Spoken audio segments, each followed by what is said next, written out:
오늘 주시는 하나님의 말씀은 시편 38편입니다.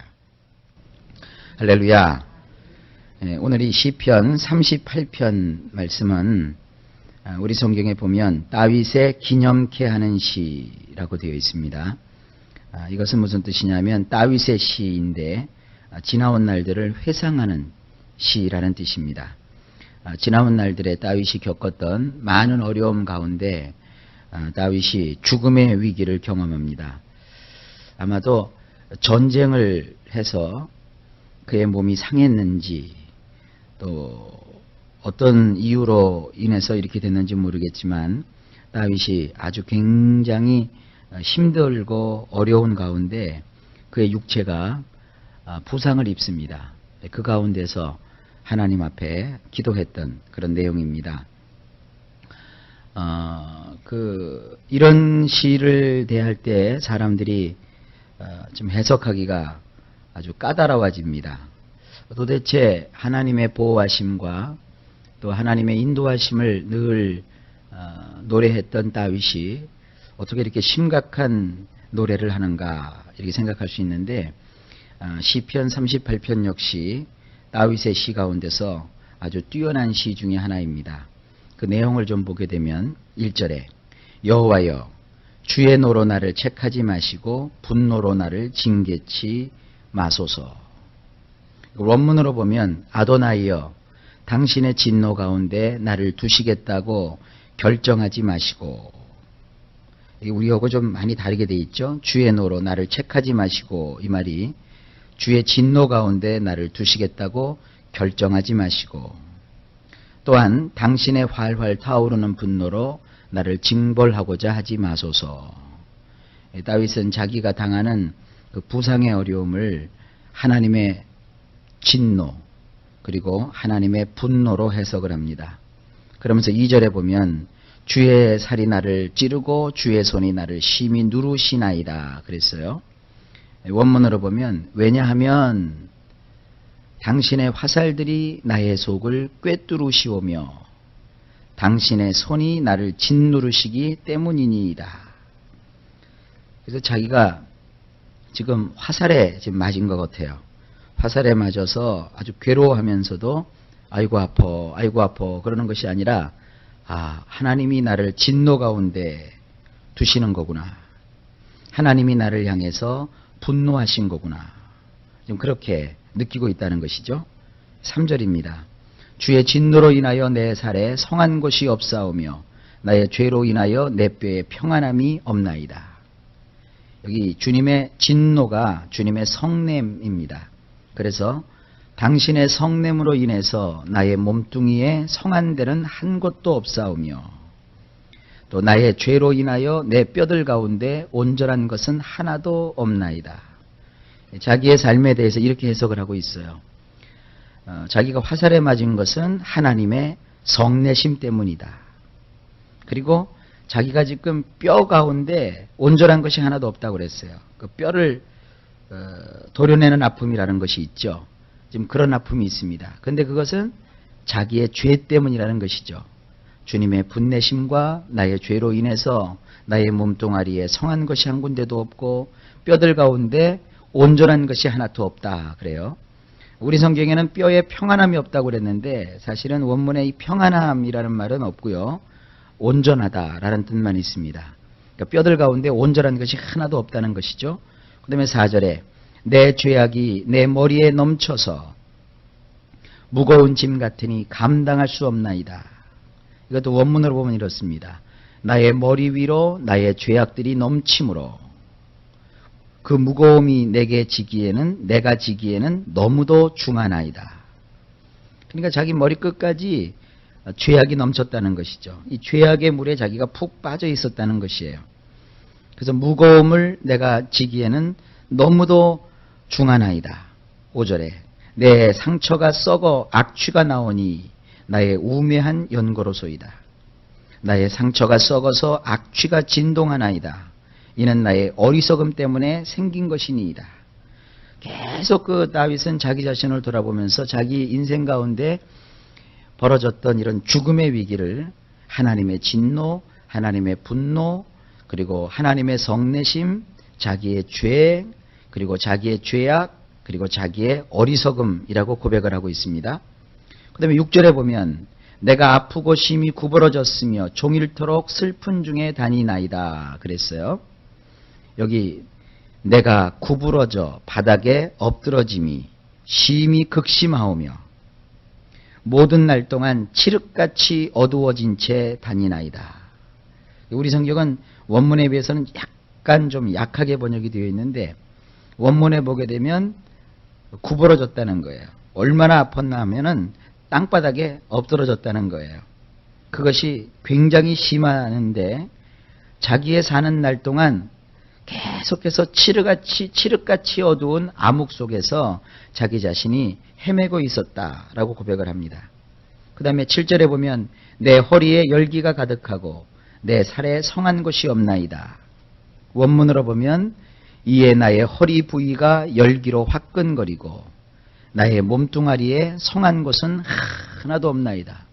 그러니까 지금 부상을 당해서 굉장히 지금 아파하고 힘들어하고 죽음의 위기 가운데 괴로워하는 모습들을 여기서 연상할 수 있습니다. 심지어는 8절에 보면 내가 피곤하고 심히 상하였음에 마음이 불안하여 신음하나이다 그랬어요.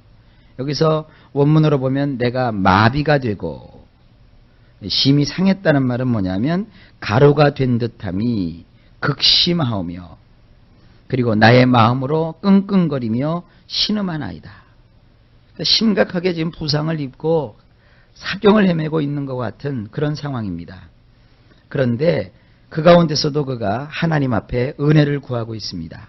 9절입니다. 주여 나의 모든 소원이 주의 앞에 있사오며 나의 탄식이 주의 앞에 감추이지 아니하나이다. 주님이시여 당신 앞에 나의 모든 바람이 있나이다. 자기의 소망이 주님 앞에 있다는 것이에요.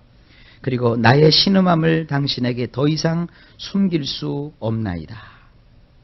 그리고 10절에 내 심장이 뛰고 내 기력이 쇠하여 내 눈의 빛도 나를 떠났나이다.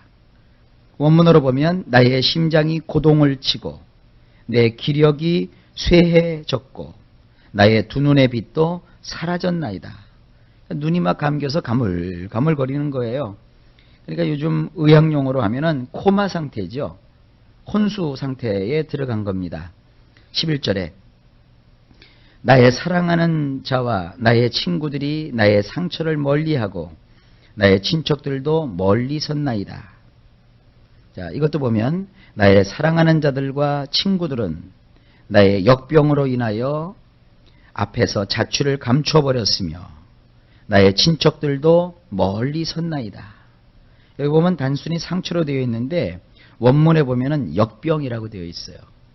그러니까 아마 부상을 입고 후유증이 또 생긴 것 같아요. 뭔가 후유증이 생겨서 아주 힘드니까 그 상황에서 사랑하는 자들과 친구들도 그를 돌아보지 않는 거예요. 그 앞에 다 자취를 감추었고 그리고 심지어는 친척들도 멀리 섰다 그랬어요. 이 멀리 섰다는 것은 지켜보는 거예요. 저놈이 살지 죽을지 하고 멀리서 지켜보는 거예요. 12절에 내 생명을 찾는 자가 올무를 놓고 나를 해하려는 자가 괴악한 일을 말하며 종일토록 괴계를 도모하오나. 자, 이 말씀을 보면 나의 내패시를 찾는 자들이 올가미를 쳐놓았고 나를 해하려고 모색하던 자들이 파멸에 관하여 말들을 하나이다. 그들이 온종일 으르렁거리며 교활함을 꾀하나이다. 그리고 온통 자기 몸도 상했고 또 부상도 입었고 그야말로 혼수 상태에 들어갔는데도 불구하고 이 원수들이 이 다윗을 죽이려고 이렇게 도모하고 있다는 것이죠. 이 어떤 어려움이 이렇게 그의 인생 가운데 닥쳤는지 13절에 그러는 가운데 보세요. 나는 귀먹은 자같이 듣지 아니하고 벙어리같이 입을 열지 아니하오니 나는 귀먹은 자같이 듣지 아니하며 말 못하는 자와 같이 입을 열지 아니하오니. 그렇죠. 심하게 부상을 입어서 지금 사경을 헤매고 있는데 듣지 못하는 자 같고 말하지 못하는 자 같죠. 얼마나 그가 지금 중한 그런 상처를 입고 있는지 여기서 상상해 볼 수 있습니다. 14절에 나는 듣지 못하는 자 같아서 입에는 변박함이 없나이다. 원문에 보면 이렇게 되어 있어요. 나는 듣지 못하는 자 같이 되어 입이 있어도 아무런 변명조차 하지 못하는 자가 되었나이다. 15절입니다. 여호와여 내가 주를 바라싸우니 내 주 하나님이 내게 응낙하시리이다. 자기의 그 속내가 나와요. 다만 이런 환경과 이런 사건이 있지만 다만 나는 아도나이만 기다리나이다. 당신만은 답변해 주실 것입니다.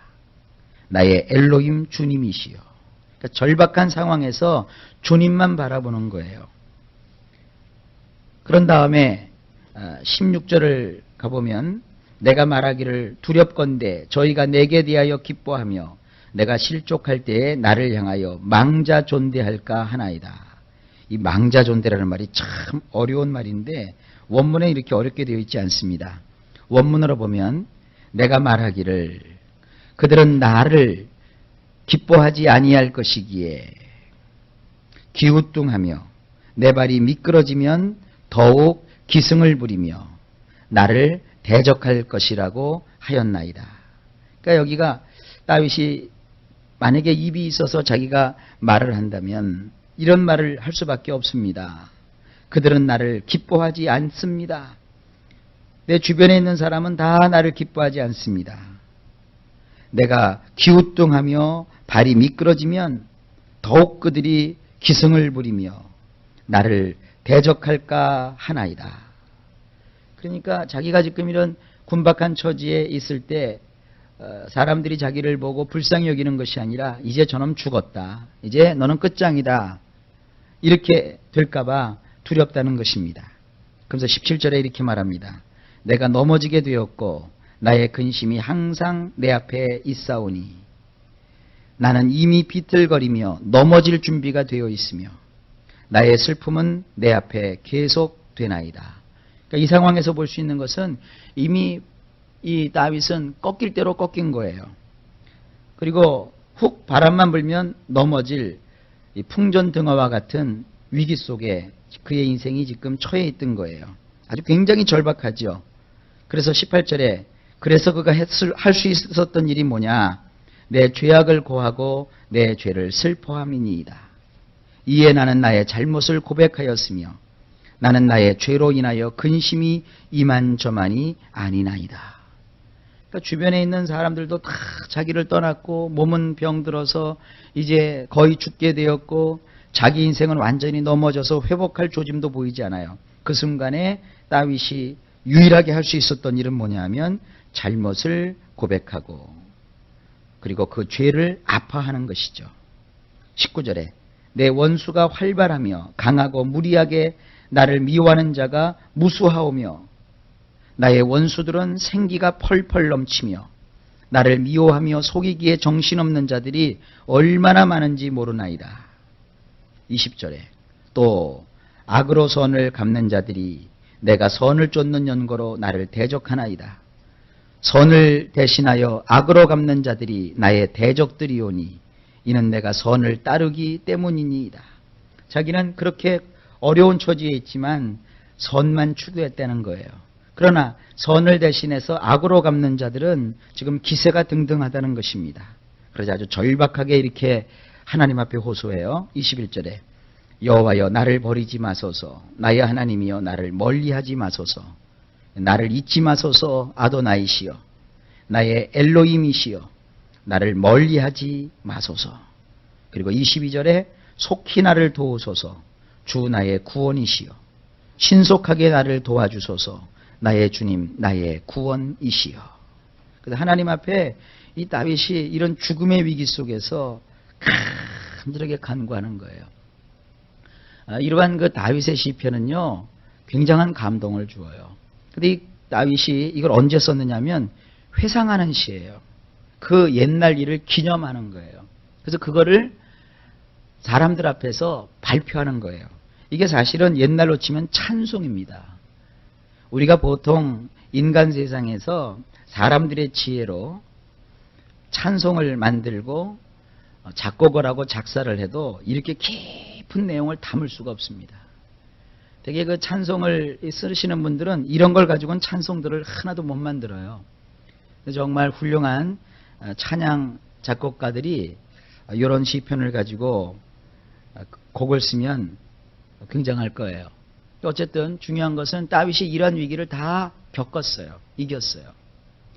항상 우리가 신앙을 이렇게 봐도요, 신앙을 잘못 이해하면 신앙을 가진 사람은 다 평안해야 되고 다 모든 게 잘 돼야 되고 다 그것이 남들이 봐도 번듯하게 행복해야 된다.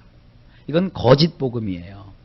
근데 이런 거짓 복음이 마치 진짜 복음인 것처럼 온 세상을 지금 휘두르고 있어요. 그렇지 않습니다. 그럼 반대로 예수를 믿으면, 하나님을 믿으면 다 망해야 되고 다 안 돼야 되고 다 찌질하게 가난해야 되느냐? 그것도 아니에요. 극단에 빠질 필요가 없어요. 중요한 것은 인생이라고 하는 것은 여러 가지 복병이 있다는 것이에요.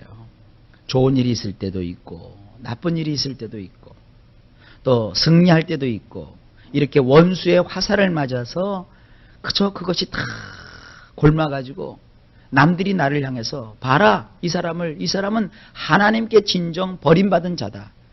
이 사람이 망하는 걸 한번 우리가 지켜보자. 이런 군박하고 아주 병으로 치면은 중환자실에 들어가서 산소호흡기에 이렇게 의지해서 숨을 할딱할딱거리는 목숨만 간신히 붙어있는 그러한 상황도 경험할 수 있다는 거예요. 그런데 부할 때나 가난할 때나 잘 될 때나 그렇지 않을 때나 이 신앙인의 마음속에 담겨져 있는 이 기본적인 신앙, 이런 걸 본받으셔야 돼요. 다윗은 승승장구할 때야 물론 교만하지 않고 하나님만 바라봤죠.